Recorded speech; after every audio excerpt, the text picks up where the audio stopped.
So we'll move on to our next beginning of our agenda here. We're really delighted to have Paul Fain join us. I think on some level, I think for this crowd, probably Paul goes without introduction, but I will do that for maybe the one person here who doesn't know who Paul is. He's the author of The Job, the weekly newsletter that talks about connections between education and workforce in the U.S., really kind of covering a lot of the topics that are near and dear to us. He's a co-founder of WorkShift, which is a digital hub for news, analysis, and opinion focused on, again, these topics that we care about in education and training, and looking at how they deliver talent and opportunity. Before being at WorkShift, Paul had 10 years at Inside Higher Ed and 6 years at the Chronicle of Higher Education. So I think he kind of has a pretty good sense of our field, and we're really excited to have him here today to kind of talk about where things are, what are some of the current trends that are affecting non-degree credentials in this era, in the Trump era that we're in. So I'll hand things over to Paul. Thank you.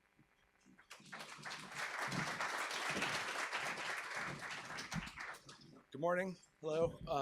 So I'm going to talk at you for some of these 45 minutes, but not all of them. So hopefully we can have a discussion at the end of this. And feel free to interrupt me if something I say doesn't make sense or that you want to take issue with. Would love this to be a discussion.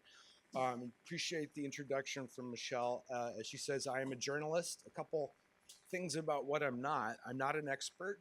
Our coverage, I rely on people like you to know what to write and what to amplify. And so I'm humbled to speak with you all. I like the setup, though. You'll start kind of at 50,000 foot and go into expert depth in some of the topics I'll cover. And I see some folks here who know a lot more about what I'm about to talk about than I do. Another thing I'm not, as we're discussing public policy in the Trump era, I think it's important to note that I am not an advocate in any way. My coverage for 20 years has relied on me being nonpartisan and no hot takes, no punditry, nothing against that, but that's not what we do. Our job is to cover news, things that are new, to share intel, to connect dots, and most importantly, to follow the money. And I'll be getting to that in a minute. And just to give my nonpartisan bona fides, I was once called a shill for the for-profit college systems, and that was at a time when I was not being paid by anyone, by the way. I just this week was accused on LinkedIn of uncritically spreading Trump's PR. So I can go both ways. But I gotta say, this is the 5th administration I've covered, by far the most challenging. And a primary reason for that is sourcing. Very few kind of I'm not able to kind of casually off the record talk with this administration.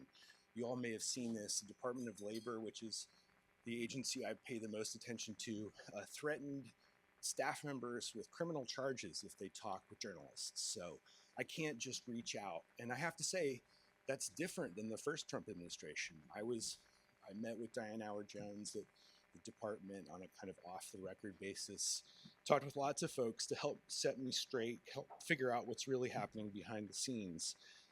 The biggest challenge, though, is the disconnect that I would say is the worst I've seen between rhetoric and actions. Again, follow the money. And to give you a couple examples, I've never paid attention to what cabinet secretaries say. No offense to them, but if I'm 50,000 foot, they're 100,000 feet. With exceptions, Margaret Spellings, she gave a lot of red meat. So did John King during the Obama era. But it's a real challenge on this one to pay, whether or not to pay attention to what the cabinet secretaries are saying. Linda McMahon, the education department, we saw her speak in San Diego. Did some of you see her speak in San Diego? So, she didn't say anything newsworthy, but she did refer to AI as A1 3 times. She called AI A1 3 times. I went back, watched the video. There was no teleprompter. And so, what do we do? Like, I couldn't decide whether or not to put that in the newsletter. Ultimately, I didn't, because it felt like I would just be mocking her. Lori Chavez DeRemer, the labor secretary, I saw this news clip and I had to watch it to make sure I'm telling the truth here. So she was on Fox relatively recently and said that they want to reshore the garment industry in the United States. They want to be making T-shirts. And the Fox News host was like, really? Are you sure you want? And she said, yes, we want to do that. Both of them are very bullish on non-degree credentials, non-college education and training. They say a lot of things about wanting to advance those fields. But at the same time, their administration is cutting budgets. They've cut quite a few apprenticeship grants, including apprenticeship degree programs that are very popular. Their skinny budget, the administration's skinny budget, calls for a 55% reduction in job training. Howard Lutnick, the Commerce Secretary. So this is one of those ones that I actually did put in the newsletter, and I wasn't sure if I should or not. He went on a blitz of TV appearances recently and said that they're going to have job training for 5 million people in advanced manufacturing of a non-degree, non-college variety. Biggest, best training you've ever seen. And so this, on a base of advanced manufacturing that's 13 million. So 5 million on 13 million, that's very ambitious. And basically saying these folks will be running robots, good jobs in factories. So I put that in the newsletter, but there were no details.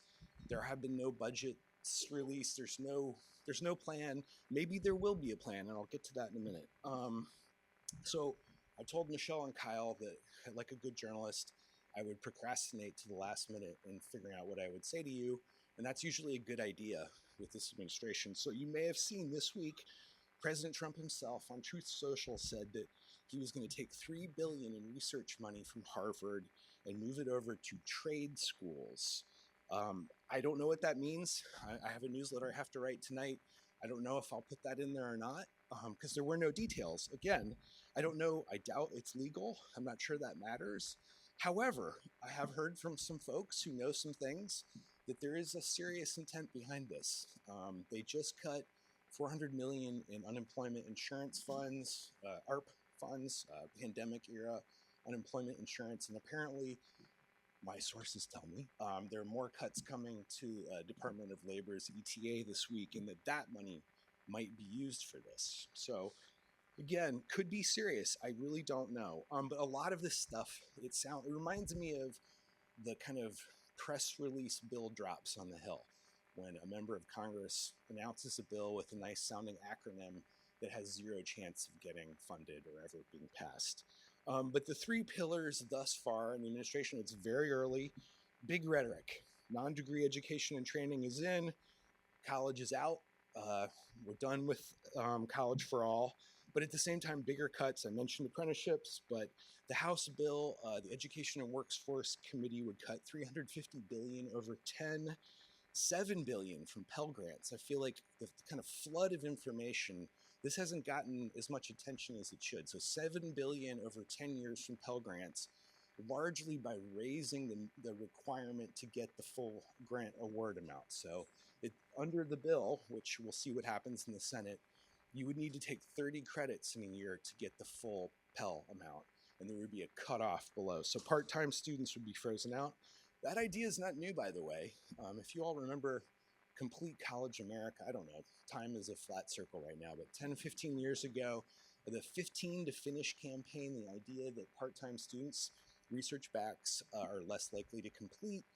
15 credits a semester it's a tough load for working learners. So I personally don't think that's a sincere effort to encourage people to get to graduation, but that is what the administration is saying. That's what the Congress is saying, congressional Republicans, that's about completion. Beyond the cuts, reorganization. You all probably gathered that they want to eliminate the education department. They're moving functions to the Department of Labor and other agencies. Here's one that I'm writing about this week, potentially. The Office of Career, Technical, and Adult Education, which is currently at the Education Department. Nick Moore, a very well-liked, well-thought-of person who came out of Alabama to run that office. He was kind of their workforce czar in the state. Many of you know him, I'm sure. He's running that office. If you look at Project 2025, they promised to move it to the Department of Labor. And just this, I think this was last week, again, it's hard to keep track of what day it is. Grantees from that office got an email saying, you need to apply to get your grants released. And I reached out to the Department of Education, and to my shock, they responded. But all they had is, I don't know any of their names, it's just press@ed.gov.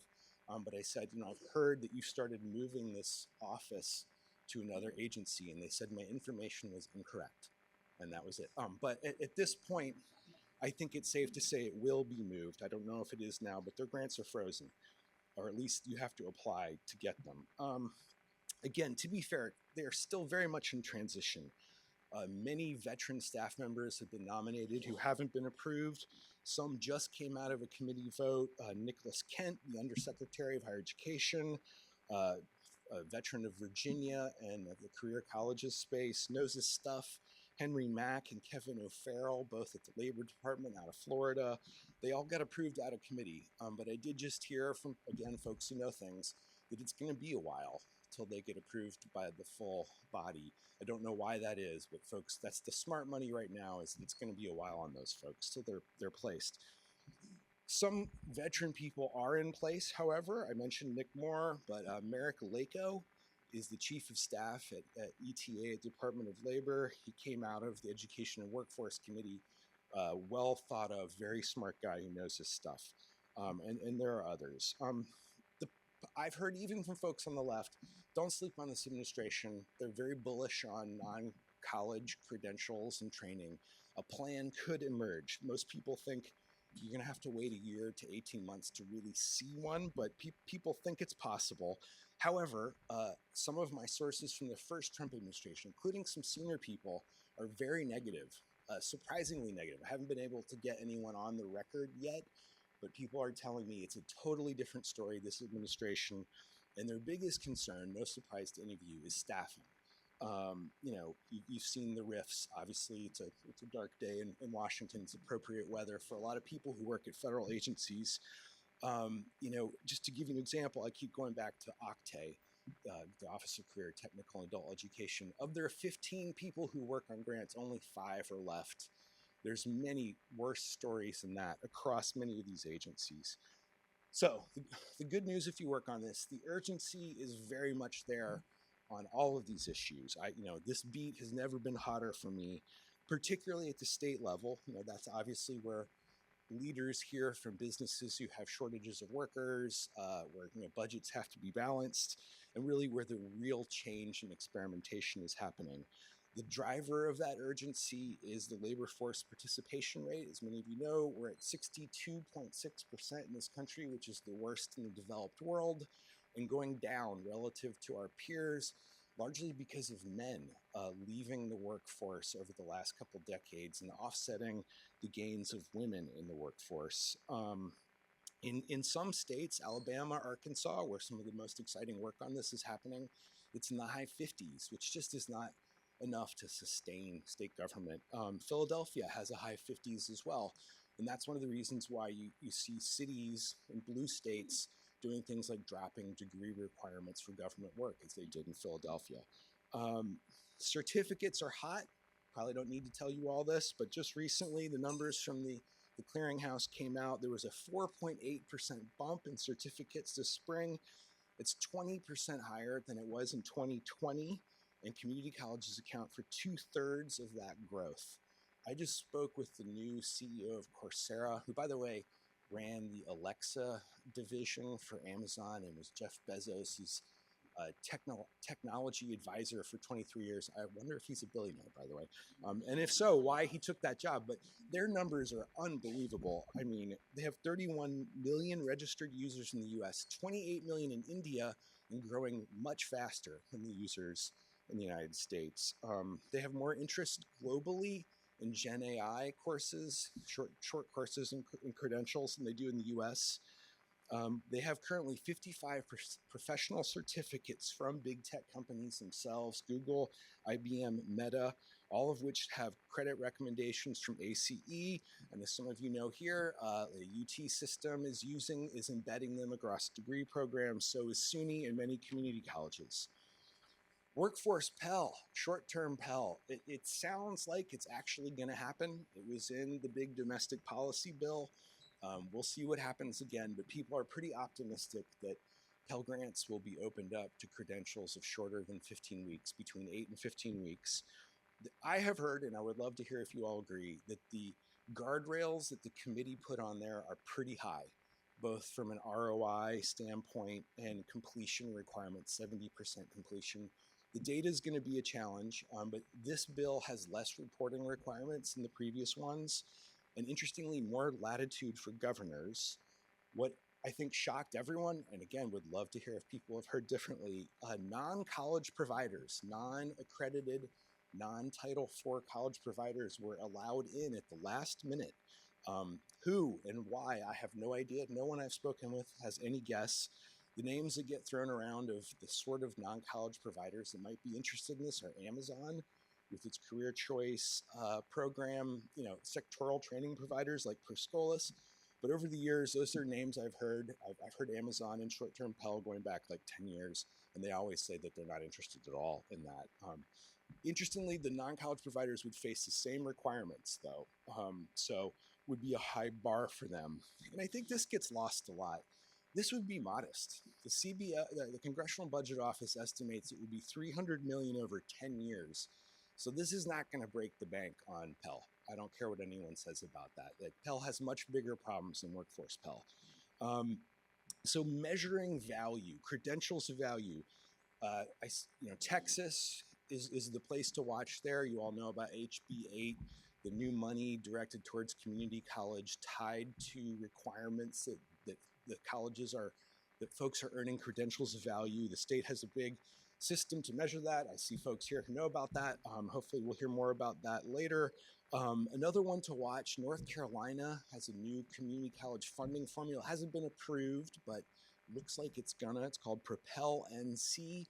Interestingly, they just got a lot of money, I think 20 some million from Arnold Ventures to direct money towards wraparound supports in the CUNY ASAP form. I don't think I love talking to a crowd like this. I don't have to define these things.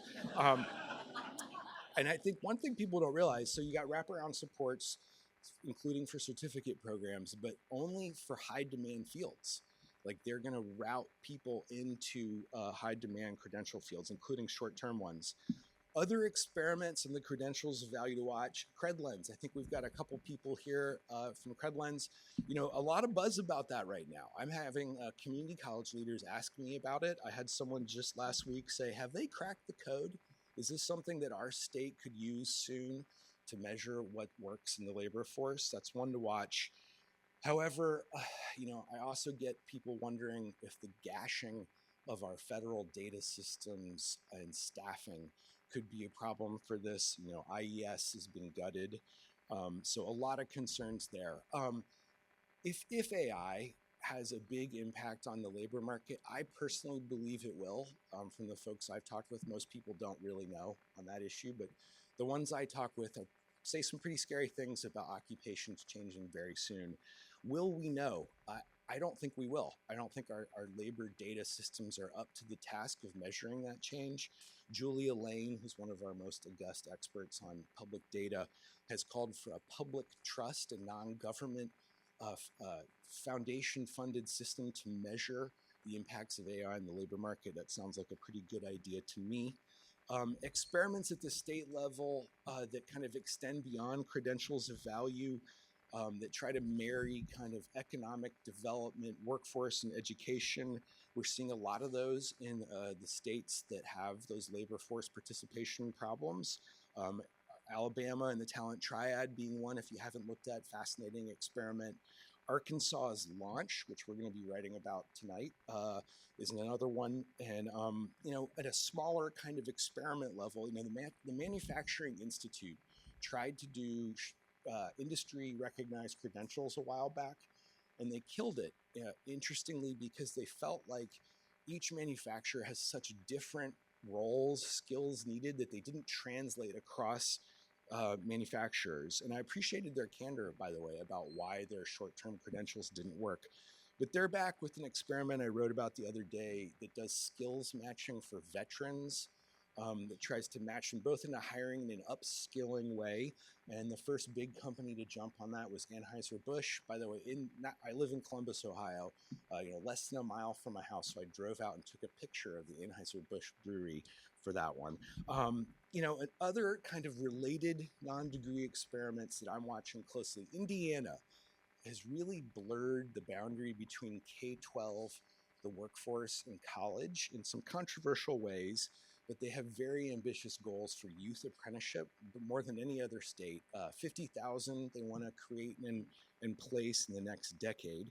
And in my state of Ohio, and again, this is all about kind of workforce development at the core, the legislature is considering a proposal to lower the GPA requirement for participation in dual enrollment programs in high demand fields. So if you're a student with a 2.0 GPA, currently you can't take a course in advanced manufacturing, but under this bill you would be able to. And you can, I personally think I'd love to hear what people think of that, by the way.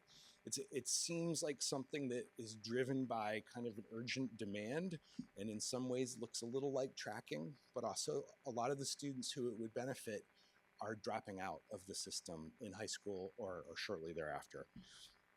The last administration, the non-degree space that was most interesting to me was around the huge industrial policy uh, uh, bills that passed in a bipartisan way, actually.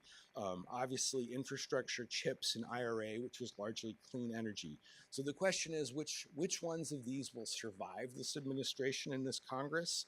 Most people think infrastructure, probably chips, unless you listen to the president, who says it's a horrible bill and should be rescinded. But there's giant workforce components of that, much of it non-degree. The chips, a lot of the chips workforce money would go to 70% non-4-year degree technician training.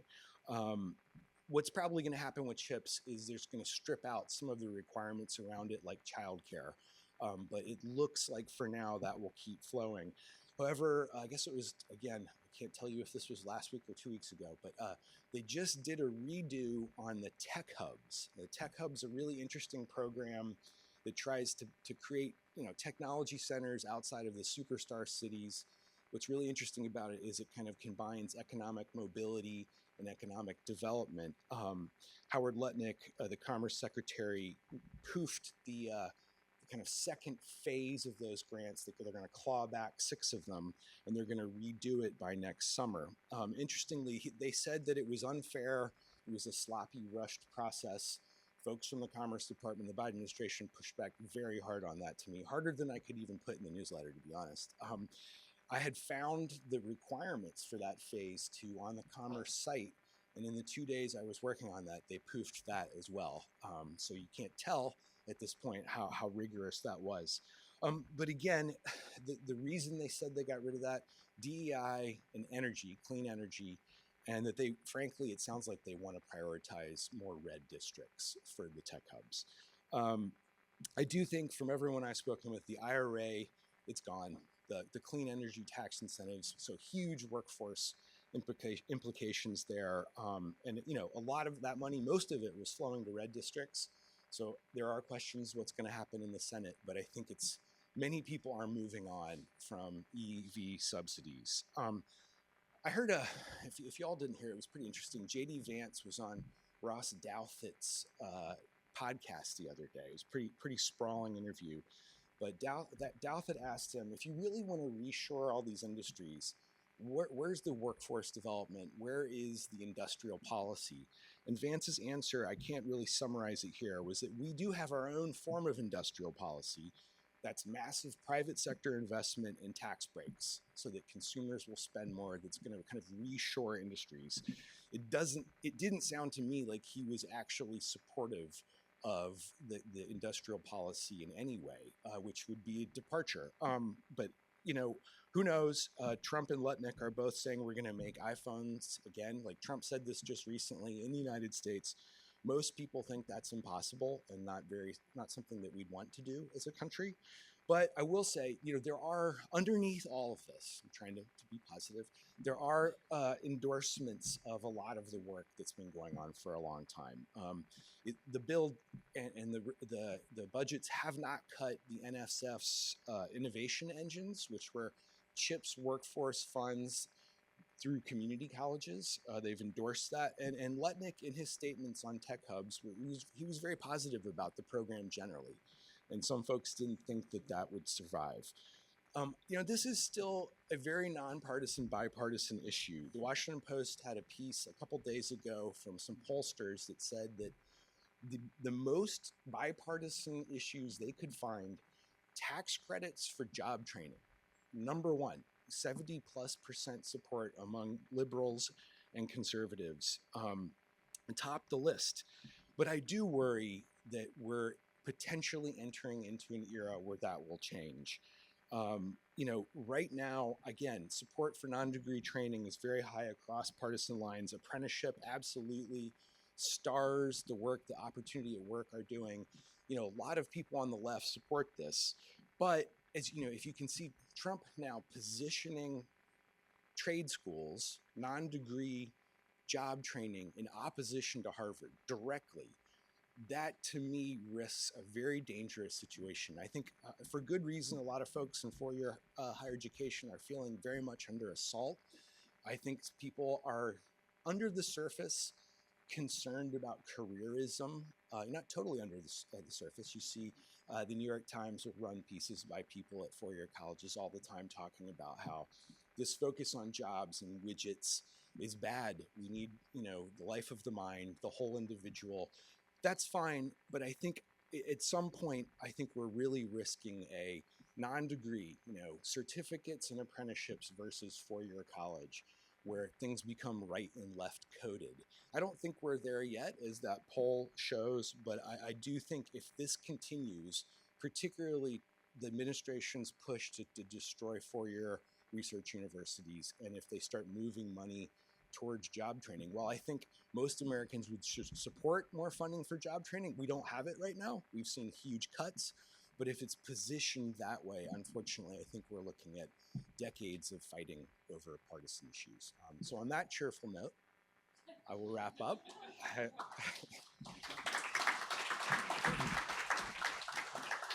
And would, if you all are game, would welcome questions and comments. Thank you for your talk. Quick question. My sense of the administration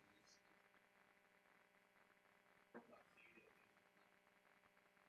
about 3 months of information. What is your take in all of this conversation going on about the long-term support for data about APRS?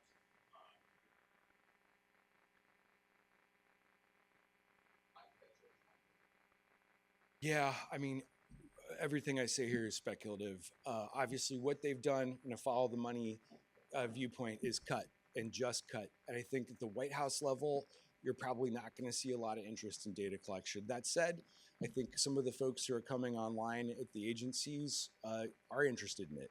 I think Congress and the states are where to look on that, but I wouldn't look at the White House as an ally on data. Could be wrong. Other questions, comments? Yep, please. I'll just add, I mean, in the executive order on workforce development, they did call for more transparency. Yeah, and actually, I didn't mention they recently appointed David Barker, a former economist at the Fed Reserve, a member of the Iowa Board of Regents, a kind of Iowa Republican Party official. Education Department, he's been nominated to be Assistant Secretary, and his mandate is outcomes and accountability and accreditation reform. I didn't talk about accreditation reform.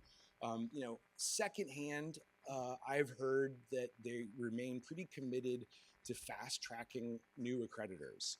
And I haven't heard this for a while, but the idea of kind of going into this administration was that they would fast track one that could be ROI focused and non-degree focused, and might in some ways be tied to workforce Pell. And David Barker would be the person who would lead that work and has been tasked with kind of transparency and accountability. My concern is that short-term Pell probably will have higher standards than the rest of the post-secondary education in some respects because of all the assessment and assess needs and outcome data that they're trying to put in this because of their fear that short means not good.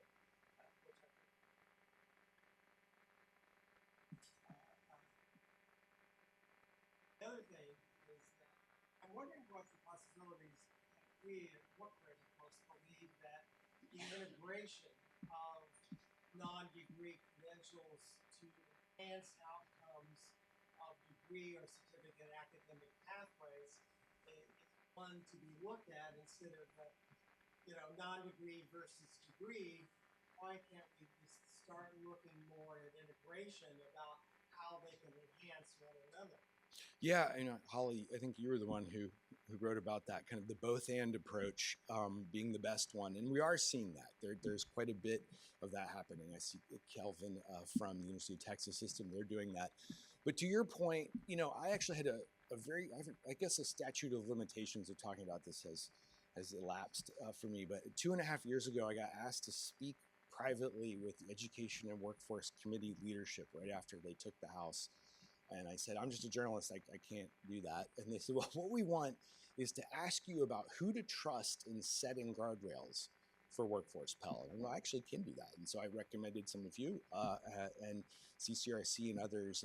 But I have to say, their questions were fascinating. When the cameras are off, it's a whole different ballgame with those folks. And Virginia Fox and co, they know a lot about these issues. Virginia Fox said directly to my face, so I can say this one on good information, we can't have another Corinthian. We cannot have another for-profit coming in, hoovering up all that money and destroying this new kind of funding opportunity. And I was really surprised by that. I was like, whoa, is New America here? Like what? But I think I think it's sincere, honestly. I do, that doesn't mean it couldn't go wrong. And I think there are folks who are very concerned that it will. But I think that's why they set the bar so high. And also, they probably don't want a lot of new money. That's why 300 million is a much easier to absorb than something massive.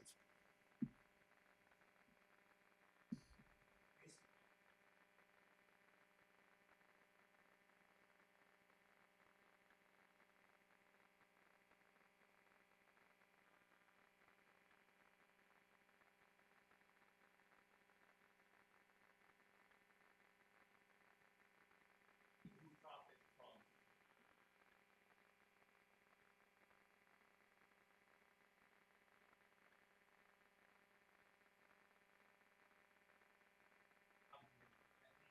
I think work for training fund, working for training funds is never going to use.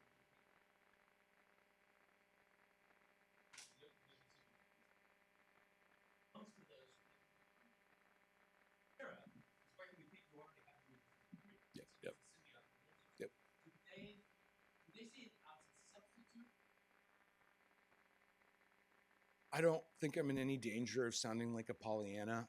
So I will say, I think that this issue has really changed in the last few years. I think there's a much broader understanding that what a lot of employers are calling for are the durable kind of foundational skills, basic literacy, communication skills, showing up on time. I'm hearing much less of the replacement lingo from folks across the board. And again, a lot of the people I know in this administration who I haven't talked to since they've gone over to this administration very much have that belief. But on the flip side, in Ohio, if I can indulge on Ohio for a minute. So, Senator Husted, who was the lieutenant governor for a long time, he was the workforce czar in the state of Ohio. And privately, everybody tells me he was fantastic. Like he was very, very sharp and nuanced in his approach to four-year higher education's relationship to short-term learning. And that's generally, I think the state is not in a place where it wants to destroy one thing to benefit another. But that could change. Vivek Ramaswamy is running for governor. One of his first mandates was to change the name of Lake Erie to Lake Ohio. I'm serious.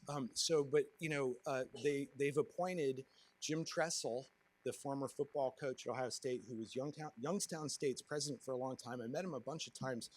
A very good university president, a very committed, serious one. He's the new lieutenant governor. He's the person in waiting, is probably going to run, is the new workforce czar, and gets it, is very much supportive of the broad range of higher education. So there's hope there. But I even hear from community colleges in the state that say there's a certain type of legislator who doesn't even like community college. It's like, you have the name college in the name, you're bad. We should move that money to the CTE centers.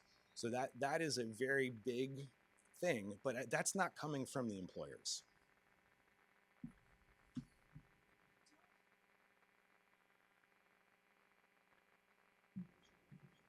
understand every Wednesday, I look forward to seeing what people write about. What is Ryan regularly about?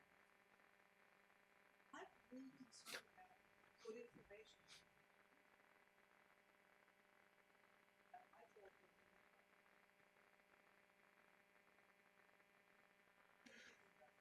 it. Thank you for giving me an opportunity to be on a soapbox. I'm very concerned about that, and not just from a selfish standpoint. It's shocking to me how often we're not the world's biggest publication. We have a relatively small audience. That we're the only ones covering many of these issues. It's crazy. I mean, it's always been bad. Let's be honest. If it's something about selective higher education, you're going to get 10 times, if not 1,000 times the coverage. When I used to write about accreditation at Inside Higher Ed, a culture war blurb, so, racist professor says X would get 1,000 times the clicks of a huge story on accreditation. So I blame the American people to some extent for focusing on stupid things. But I think generally, the media is dying. And, I'll give you a specific example. The Brookings Institution had what I thought was, by all accounts, a very sexy study last fall. It was basically taking OpenAI data to look at what are the most vulnerable professions now based on usage. And they came up with kind of lower middle income administrative assistant, those sort of jobs. 19 million people, largely women of color. Huge report by Molly Kinder, super interesting. We're the only ones who read about it. Still don't understand how that could possibly be. Why is that not interesting to people? But also, I have to say, in the defense of folks who still are in my job, there are very few people still doing what I do because of the revenue problems. And I have to say, I also cheat on my subscriptions. I don't pay for my Wall Street Journal subscription. Don't tell anyone. I poach it. I'm embarrassed about that. But that's just, I think people expect free information now. That's not going to change. That's why we're philanthropically funded. But I think, the folks who are still doing this, there's too much to keep up with. It's crazy. Even I, it's triage every week.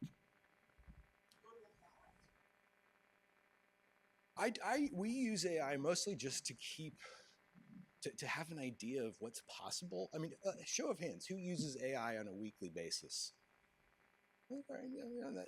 For me, I still have never used anything written by AI. I have consulted my bots on headlines, and I'll give you a specific example. This is a good one, and I'm almost out of time here. But I saw the chief HR officer for Walmart at a crazy event in New York City, and she talked about how they were automating more and more people in their distribution center. This was off the record, and converting them to truck drivers. And Johnny Taylor from Sherm said, "Wait, I thought truck drivers were going to get eliminated too." And she said, "Nope, we don't think so. Not for some time." And so I went back to Walmart through official channels to try to get this on the record. And I had our bot read all of their earnings calls to get every single reference to automation and truck drivers. So I had all the numbers right there to a degree that it made it kind of hard for them. They're like, "Wow, you've read all of our corporate material, and I could not have done that." But it had mistakes. There were quotes in what it found that I had to find, but it saved. That would be something I would have assigned an early career reporter for a week, and it was 2 minutes. 2 minutes. Last comment. Yeah, on that note, there's a lot of evidence that AI will take the whole task of college graduates. Yes. Stuff will be hard. Do you use type of strategy that will enable apprenticeships or come into workforce?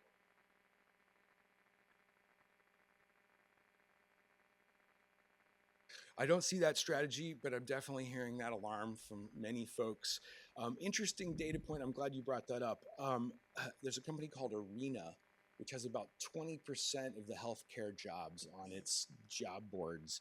They've seen a huge spike in people from other industries applying for healthcare jobs. And they believe, and many do, that if you use AI to kind of treat the problem of AI's impact on the job industry, that on certain job roles, that you could do better skills matching. You could find people from other industries who are more able to do that. But I think, the question right now, and you hear it's all over the place. Like I just talked about that Brookings report that said, really kind of middle to lower income jobs are most vulnerable right now. But there's a lot of research that shows that knowledge workers like us are most vulnerable. So I think the smart money again, and I would love to hear if people disagree, but the large scale disruption is probably 3 years out. That's what I hear. And I think if we're going to have some sort of shorter term upskilling, reskilling network in place, we're going to have to move fast. As yet, I have seen no plans. Well, thank you again. Looking forward to hearing from you all.